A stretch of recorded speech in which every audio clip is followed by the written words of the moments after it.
ഞാൻ സാന്റീന പ്രഭാത്. വിശദമായ വാർത്തകളിലേക്ക്. ലോകം നേരിടുന്ന പ്രശ്നങ്ങൾക്കുള്ള ശാശ്വതമായ പരിഹാരം ഭാരതീയ ദർശനങ്ങളിൽ മാത്രമേ ഉള്ളൂ എന്ന് കേരള ഹൈക്കോടതി judge justice N Nagaresh.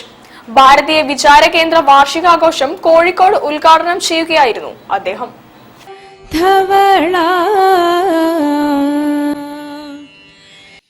Bharatiya Vichara കേന്ദ്രം 43ാമത് വാർഷിക സമ്മേളനം കോഴിക്കോട് ജൂബിലി ഹാളിൽ നടന്നു. കേരള ഹൈക്കോടതി ജഡ്ജ് ജസ്റ്റിസ് എൻ നഗരേഷ് ഉദ്ഘാടനം ചെയ്തു. ഭാരതീയ ചിന്തകൾ കേരളം ഏറ്റെടുത്തതിന് പിന്നിൽ പ്രവർത്തിച്ചത് ഭാരതീയ വിചാര കേന്ദ്രത്തിന്റെ പ്രവർത്തനങ്ങളാണെന്ന് അദ്ദേഹം പറഞ്ഞു. സിനിമാ മേഖല ഉൾപ്പെടെ വ്യാപകമായി ഈ മാറ്റങ്ങൾ സംഭവിച്ചിട്ടുണ്ടെന്ന് സമീപകാല ചില സംഭവങ്ങൾ വ്യക്തമാക്കുന്നുണ്ട്. സാമൂഹിക ചിന്തകളിൽ ഇനിയും മാറ്റങ്ങൾ വരേണ്ടതുണ്ടെന്നും അദ്ദേഹം കൂട്ടിച്ചേർത്തു. ഏത് സിനിമ ഇന്ത്യയിൽ കാണിക്കണം എന്ന് തീരുമാനിക്കേണ്ടത് ഗവൺമെന്റാണ്. ആ ഒരു ഗവൺമെന്റ് ഒരു തീരുമാനമെടുത്തു കഴിഞ്ഞാൽ അത് അനുസരിക്കാൻ ഞാൻ ബാധ്യസ്ഥനാണ്.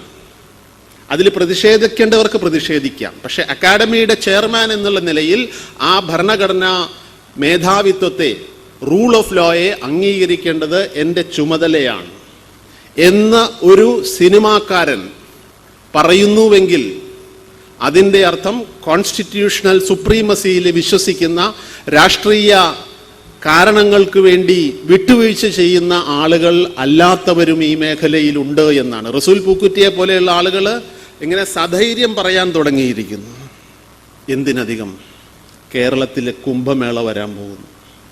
നോക്കുക, ഈ മാറ്റങ്ങളെല്ലാം സമൂഹത്തിൽ ഉണ്ടായത് ഇതെല്ലാം ഭാരതീയ കേന്ദ്രം മുന്നിട്ടിറങ്ങി ഉണ്ടാക്കി വെച്ച മാറ്റങ്ങളല്ല. പക്ഷേ ആ മാറ്റങ്ങൾക്ക് പിന്നിലുള്ള ചിന്താ വ്യത്യാസങ്ങൾ, ആ ചിന്തകളിൽ ഭാരതീയ ചിന്തകൾ കേരളം ഏറ്റെടുത്തതിൻ്റെ പിന്നിൽ പ്രവർത്തിച്ചത് സ്വർഗീയ പരമേശ്വർജി തുടങ്ങി വെച്ച് ഇന്ന് മാന്യ സഞ്ജയേട്ടൻ നയിക്കുന്ന ഭാരതീയ വിചാര കേന്ദ്രത്തിൻ്റെ പ്രവർത്തനങ്ങളാണ് എന്നുള്ളതിൽ എനിക്ക് സംശയമില്ല.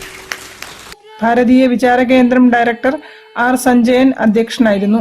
General secretary K C Sudheer Babu, സ്വാഗത സംഘം ചെയർമാൻ മോഹൻ എ മേനോൻ, സംസ്ഥാന അധ്യക്ഷൻ doctor C V Jayamani, doctor N Santhosh Kumar തുടങ്ങിയവർ സംസാരിച്ചു.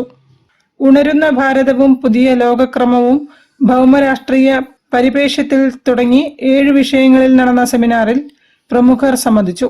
കേരളത്തിന്റെ സാമൂഹ്യ വിചാരധാരയിൽ ചർച്ചയാക്കാൻ ഉതകുന്ന വിഷയങ്ങളാണ് സെമിനാറിൽ അവതരിപ്പിച്ചത്. News bureau, Kozhikode. കേരളത്തിന്റെ തനതു കലാരൂപങ്ങളും സംഗീതവും